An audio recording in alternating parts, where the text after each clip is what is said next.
Good morning, everybody. Hopefully your Saturday is off to a great start. I wouldn't say it is a completely disgusting forecast out there right now, but it is definitely not going to be a nice day. And I'm not just saying that because it's my personal opinion. It is just science. Rain, right, can lead to some isolated flooding. Sometimes the added breeze can take trees down. Of course, it is not a comfortable start with the chilly conditions either. This, of course, a live picture here from Lake Norman, where literally look at the American flags. Okay, we took it full. Thank you so much, Cody. You are absolutely the best.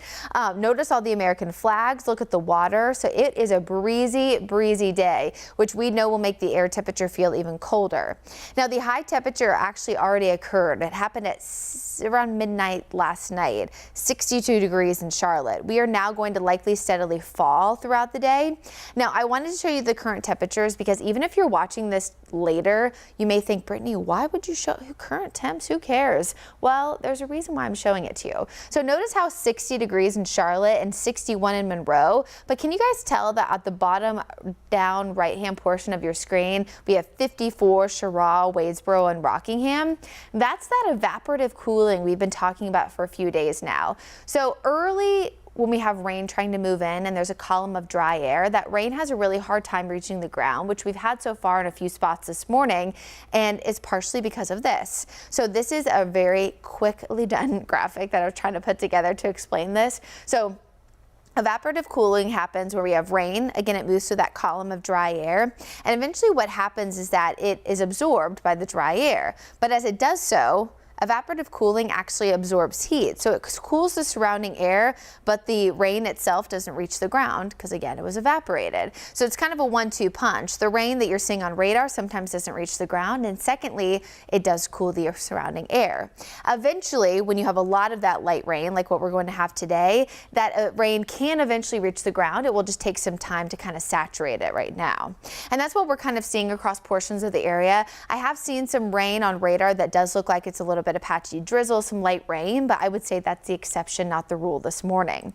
Now, our setup right now is you can see the low pressure system there off the coastline. It's starting to move inland. It did shift a little bit further south this morning, so I think that's one of the reasons why this rain is kind of taking a long time to get to us. But notice again, all of the green on Doppler radar, but this is satellite. Let's kind of filter away the mess and see what's really reaching the ground.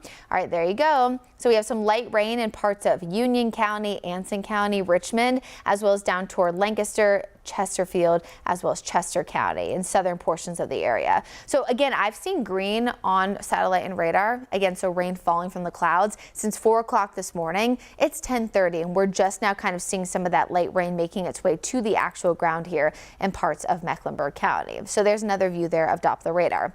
So if you're waking up this morning and you're thinking, oop, they got it wrong, I'm sorry to say, I wish we were. Forecast was wrong, but that light rain was never expected really to fall for most of the Charlotte metro until closer to noontime. So light rain on the way, and then eventually a few pockets of heavy rain after that.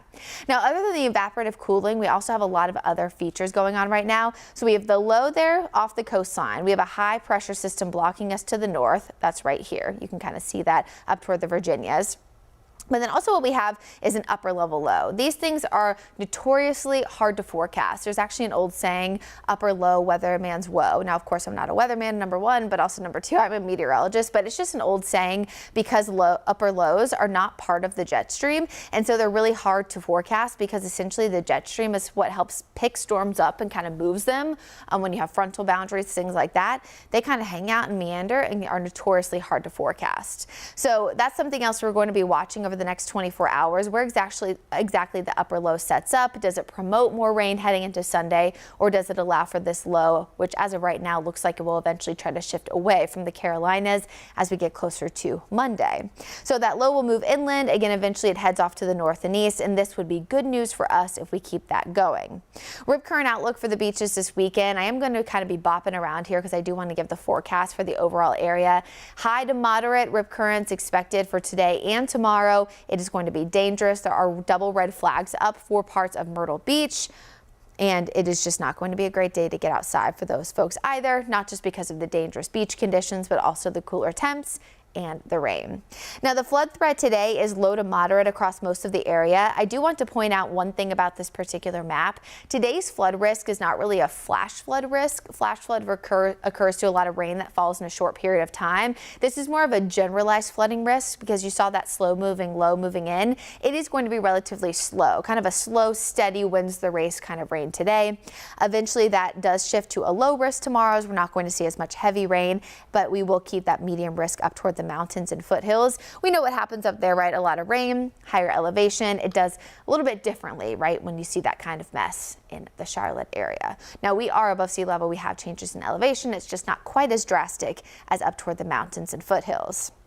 So as this rain continues to move inland, we are going to see again that same evaporative cooling, which is why temperatures will slowly fall to the upper 50s and mid 50s throughout the day. Now we are again going to see our best chance for some moderate to heavy rain after 3 o'clock. I don't think it's going to be heavy rain by any stretch for the entirety of the day. And in fact, model's pretty consistent so far that there will be some drying out periods overnight and into Sunday. So today more of a consistent rain with pockets of heavy rain at times. Tomorrow I think we're more scattered and light in nature. But notice one thing, I do want to point this out as we head through tomorrow afternoon. Had a lot of questions about the Coca-Cola 600. Everyone wants it to get underway. My good friend Scotty Powell is the meteorologist on site, and he will actually be with us on Wake Up Charlotte weekend tomorrow morning. But see these little tiny specks of green? I know Brad mentioned this last night. This is indicating some light rain or even some patchy drizzle or mist out there. And we've had a lot of viewers be like, oh, well, it looks better. And while it definitely looks better than a few days ago, we need about 2 hours typically, according to talking to Scotty yesterday, to really get the track ready. So the question will be, will we get 2 hour period where it's not raining at Charlotte Motor Speedway to where they can get it ready? I think that there's a chance for sure. And I think there's a better chance that a half the race would happen than the entirety of the thing. We are, again, cautiously optimistic that that will happen, but just notice on the future cast. So we are going to be watching some of that drizzle, some of that mist by the second half of Sunday.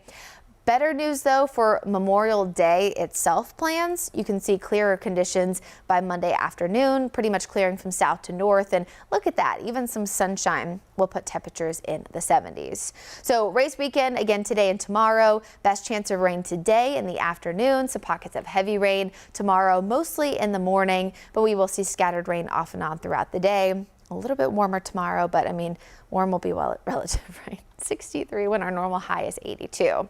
Here's your hour by hour rain chances as we go throughout the morning. Again, this is mostly for the Charlotte metro area, so we are including Mecklenburg County and surrounding communities. You notice a tapering off effect overnight, and then here you go for Sunday. I chose these graphics to be a little bit repetitive just if people are just now able to tune in. But of course, if you have any questions, feel free to leave them in the comments. I will do my absolute best to answer any of them. Overall, your Memorial Day weekend forecast does look like today is the worst day. And again, that is not my personal opinion. It is just science. We have the cool temperatures with afternoon temps around 55 for the most part. The breeze will make it feel even colder. You guys know how it is when it's cloudy, it's cool, it feels a little bit raw and chilly outside.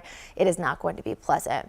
But overnight and into Sunday, this will transition from more of a widespread rain today to more scattered rain tomorrow. Could get a little bit warmer in the 60s. Again, I am cautiously optimistic about the Coca-Cola 600 being able to at least start off. And then on Monday, some sunshine will return. Highs could even get into the lower 70s. And while that will bring in a small risk for a few thunderstorms because of the instability a little bit higher, it's a lot less unstable when it's 74 versus 94. So I'm not necessarily extremely concerned, but I'm actually going to be in for Brad on Monday. So you can bet your bottom dollar that I will be in here keeping a close eye on things. So there's your 7-day forecast, your Guy Roofing 7 days. So today's still expected to be pretty rainy for most of the afternoon and overnight. Some slightly better weather for your Sunday, some sunshine on Monday, and then things will be improving gradually as that low moves away from us by the middle part of the week. We're eventually reaching back into the mid 80s by this time next week, and even look at next weekend's forecast. Now we know that this is subject to change as this weekend was looking pleasant, but we will watch those changes for you over the next few days. At least can guarantee you that the middle part of the week will be warmer than what we have seen today. Now, we are going to overall not see, I think, a great weekend forecast for us here in the Carolinas, but I know I've seen a few, mentions on this from other members of my weather team, such as Brad, such as Larry. It's a good reminder that even though the weather forecast is not great. We want to remember why we have the long weekend. It is Memorial Day. We are remembering and honoring and memorializing people who fought for this country and unfortunately did die for this country. So it's just a good reminder that I know we can all get caught up in our own stuff. I'm the same way, where the weather's bad and I can't do my outdoor plans, things like that. But it's not about what you're doing. You know, it's the reason why we have the long weekend anyway. Or I will be working, but that's besides the point.